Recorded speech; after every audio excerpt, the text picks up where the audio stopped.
శ్రీమాత్రే నమః. శ్రీ గురుభ్యో నమః. 2026వ సంవత్సరం ఎలా ఉంటుంది? గత సంవత్సరం లాగే ఉంటుందా? గత సంవత్సరంలో పంచభూతాలకి సంబంధించి ప్రమాదాలను చూసాం. వాయుపరమైనటువంటి ఆకాశంలో ప్రమాదాలు, అగ్ని సంబంధితమైనటువంటి ప్రమాదాలు, రోడ్డుపై బస్సులు తగలబడిపోవడం, నీళ్లలో జనాలు కొట్టుకుపోవడం, భూమంతా కంపించి పర్వతాలన్నీ కూడా పడిపోవడం. అలాగే 2026వ సంవత్సరం ఎలా ఉంటుంది? అమెరికా లాంటి అత్యున్నతమైనటువంటి దేశాలు సైతం ముక్కలు ముక్కలు కాబోతుందా? అలాగే మన యొక్క గ్రహస్థితులను బట్టి ద్వాదశ రాశుల వారికి ఎలా ఉండబోతుంది?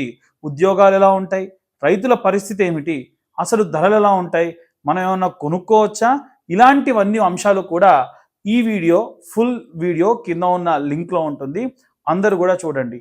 ద్వాదశ రాశుల వారికి సంబంధించి విశేషమైనటువంటి ఈ యొక్క విషయాలన్నీ కూడా ఇప్పుడు మనం తెలుసుకుందాం. ధనుసు రాశి వారికి సంబంధించి 2026వ సంవత్సరం ఎలా ఉండబోతుంది అనేటువంటి విషయాన్ని ఇప్పుడు మనం తెలుసుకుందాం. ముఖ్యంగా 2026వ సంవత్సరంలో ధనుస్సు రాశి వారికి సంబంధించి సప్తమంలో గురుగ్రహ సంచారం చేసినంత కాలం బాగానే ఉంటుంది. అది కూడా ఉద్యోగస్తులకి, విద్యార్థులకి.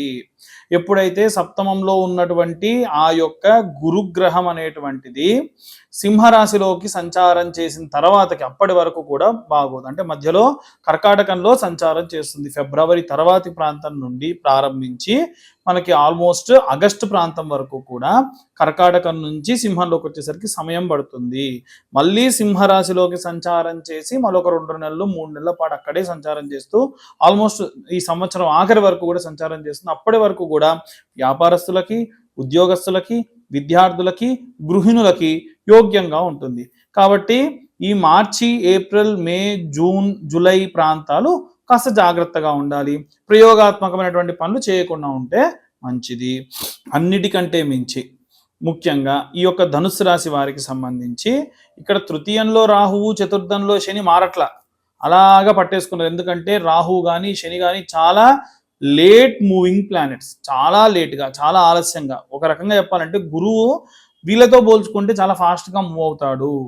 కానీ ఇక్కడ చూస్తే మహర్దశ కాలంలో ఉన్న రాసులన్నీ కూడా లేట్గానే మూవ్ అవుతాయి. రాహువు కానీ, శని కానీ, అలాగే గురువు కానీ, శుక్రుడు కూడా ఆల్మోస్ట్ కాస్త ఆలస్యంగానే మూమెంట్ అనేటువంటిది ఉంటుంది. అంత ఫాస్ట్గా ఉండదు. అయితే ఎప్పుడైతే శుక్రుడు వీరి యొక్క లగ్నంలో సంచారం చేస్తారో బాగుంటుంది. 12వ స్థానంలో ఉన్నంత వరకు కూడా భార్యాభర్తల మధ్యలో గొడవలు జరగవచ్చు. అది ఎప్పుడు జరుగుతుందంటే ఫిబ్రవరి వరకు బాగుండదు. ఫిబ్రవరి తర్వాత నుంచి ఖచ్చితంగా మారుతుంది. అలాగే ఈ మార్చి నుంచి ఏప్రిల్, మే, జూన్, జూలై ఆ ప్రాంతంలో పర్సనల్ లైఫ్లో ప్రశాంతంగా ఉంటుంది. ప్రొఫెషనల్ లైఫ్ పరంగా ఏదో రకమైన చిన్న చిన్న ఇబ్బందులు ఉంటూనే ఉంటాయి. ఇక విశేషంగా చూసుకుంటే బుధగ్రహ సంచారం అనేటువంటిది కూడా కీలకం. బుధుడు సూర్యుడితో కలిసి అనుసంధానమే వెళ్తూ ఉన్నాడండి. పోయిన సంవత్సరం లాగే ఈ సంవత్సరం కూడా బుధాదిత్య యోగం అక్కడక్కడ వస్తుంది. ఎప్పుడైతే చంద్రుడు కూడా కలిసి ఉంటారో అప్పుడు గజకేసరి యోగం లాంటి వారి యొక్క పర్సనల్ జాతకంలో ఉన్న గజకేసరి యోగం కూడా అది లాభిస్తుంది.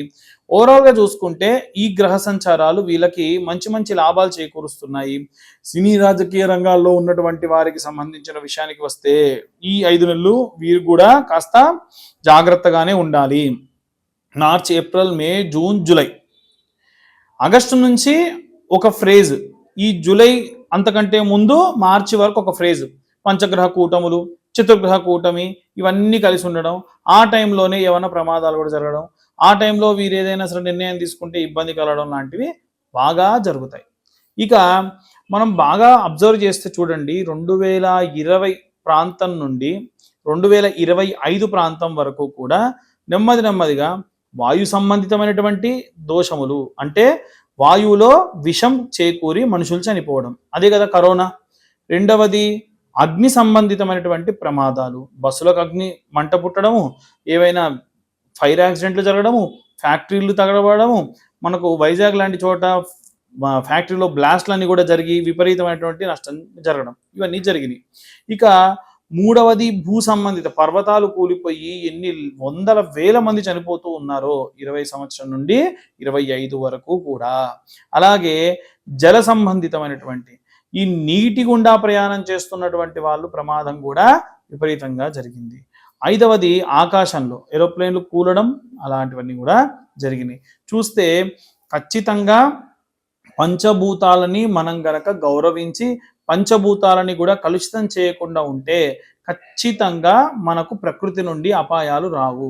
అలా కాకుండా మనం ఏం చేస్తున్నాము, చిన్న ఉదాహరణ అండి, హోటల్కి వెళ్ళి తినేటువంటి ప్లేట్ ఎన్ని మారుస్తాము, దానికి ఎంత నీరు వేస్ట్ అవుతుంది. మనం నీరు పుట్టించాలంటే 16 సంవత్సరాలు పడుతుంది. మనం వేస్ట్ చేసిన నీళ్లు మనం కృత్రిమంగా పుట్టించడానికి.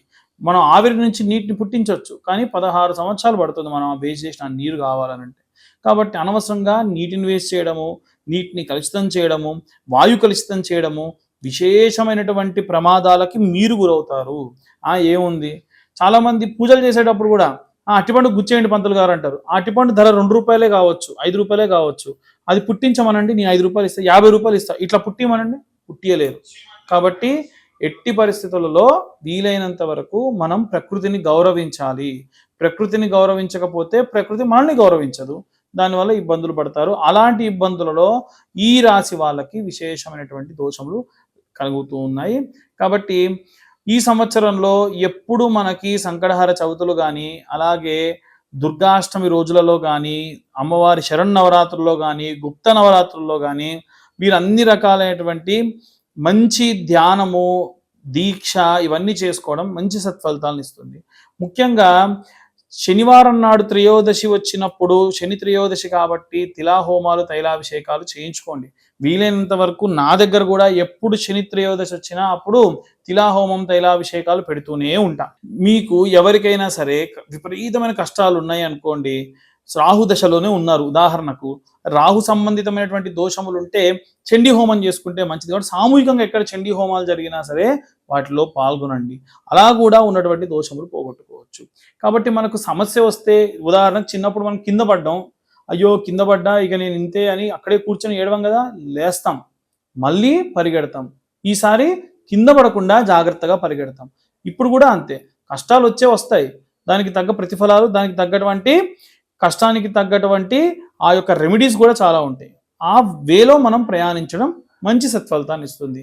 ఇక ఓవరాల్గా ఇవన్నీ కూడా గోచార రీత్యా చెబుతున్నటువంటి విషయములు మాత్రమే.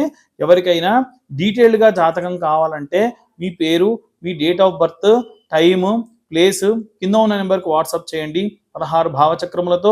అలాగే 70-80 పేజీల్లో జాతకంలో దశాంతర్దశల గురించి, అష్టకవర్గ గురించి, అలాగే మీకు ఏ దశ ఎలా యోగిస్తుంది అనేటువంటి విషయాల గురించి చాలా విశ్లేషణతో మీకు ఇవ్వడము, అలాగే మీతో మాట్లాడడం కూడా జరుగుతుంది. మాట్లాడేటప్పుడు మీరు వాయిస్ రికార్డ్ కూడా చేసుకోవచ్చు. సర్వే జనా సుఖినో భవంతు. స్వస్తి.